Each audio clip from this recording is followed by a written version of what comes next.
ce même caractère de férocité bonasse qui régnait dans toute la maison.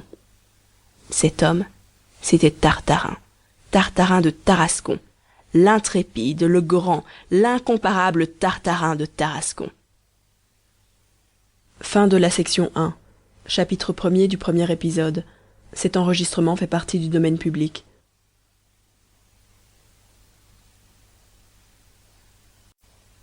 Section 2. Chapitre 2 du premier épisode de Tartarin de Tarascon de Alphonse Daudet. Coup d'œil général jeté sur la bonne ville de Tarascon. Les chasseurs de casquettes. Au temps dont je vous parle, Tartarin de Tarascon n'était pas encore le Tartarin qu'il est aujourd'hui, le grand Tartarin de Tarascon, si populaire dans tout le midi de la France. Pourtant, même à cette époque, c'était déjà le roi de Tarascon. Disons d'où lui venait cette royauté.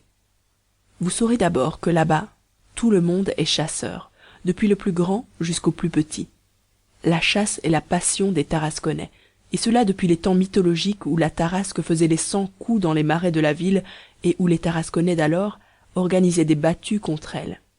Il y a beau jour, comme vous voyez.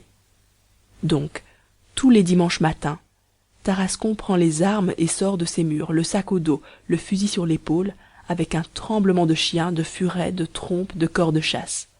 C'est superbe à voir. Par malheur, le gibier manque. Il manque absolument. Si bêtes que soient les bêtes, vous pensez bien qu'à la longue, elles ont fini par se méfier. À 5 lieues autour de Tarascon, les terriers sont vides, les nids abandonnés. Pas un merle, pas une caille, pas le moindre lapereau, pas le plus petit cul blanc. Elles sont cependant bien tentantes, ces jolies collinettes tarasconnaises, toutes parfumées de myrte, de lavande, de romarin, et ces beaux raisins muscats gonflés de sucre qui s'échelonnent au bord du Rhône sont diablement appétissants aussi. Oui, mais il y a Tarascon derrière, et dans le petit monde du poil et de la plume, Tarascon est très mal noté. Les oiseaux de passage eux-mêmes l'ont marqué d'une grande croix sur leur feuille de route, et quand les canards sauvages, descendant vers la Camargue en long triangle, aperçoivent de loin les clochers de la ville, celui qui est en tête se met à crier bien fort « Voilà Tarascon! Voilà Tarascon !» Et toute la bande fait un crochet. Bref, en fait de gibier, il ne reste plus dans le pays qu'un vieux coquin de lièvre, échappé comme par miracle aux septembrisades tarasconnaises et qui s'entête à vivre là. À Tarascon, ce lièvre est très connu. On lui a donné un nom. Il s'appelle le Rapide. On sait qu'il a son gîte dans la terre de M. Bompard, ce qui, par parenthèse, a doublé et même triplé le prix de cette terre. Mais on n'a pas encore pu l'atteindre. À l'heure qu'il est même, il n'y a plus que 2 ou 3 enragés qui s'acharnent après lui. Les autres en ont fait leur deuil, et le Rapide est passé depuis longtemps à l'état de superstition locale, bien que le Tarasconnais soit très peu superstitieux de sa nature et qu'il mange des hirondelles en salmis quand il en trouve.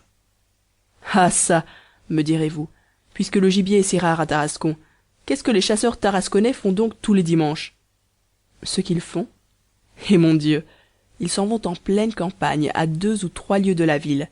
Ils se réunissent par petits groupes de 5 ou 6, s'allongent tranquillement à l'ombre d'un puits, d'un vieux mur, d'un olivier, tirent de leur carnier un bon morceau de bœuf en daube, des oignons crus, un saucisseau, quelques anchois, et commencent un déjeuner interminable, arrosé d'un de ces jolis vins du Rhône qui font rire et qui font chanter.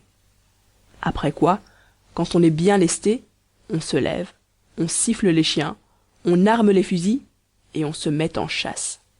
C'est-à-dire que chacun de ces messieurs prend sa casquette, la jette en l'air de toutes ses forces, et la tire au vol avec du 5, du 6 ou du 2, selon les conventions. Celui qui met le plus souvent dans sa casquette est proclamé roi de la chasse, et rentre le soir en triomphateur à Tarascon, la casquette criblée au bout du fusil, au milieu des aboiements et des fanfares.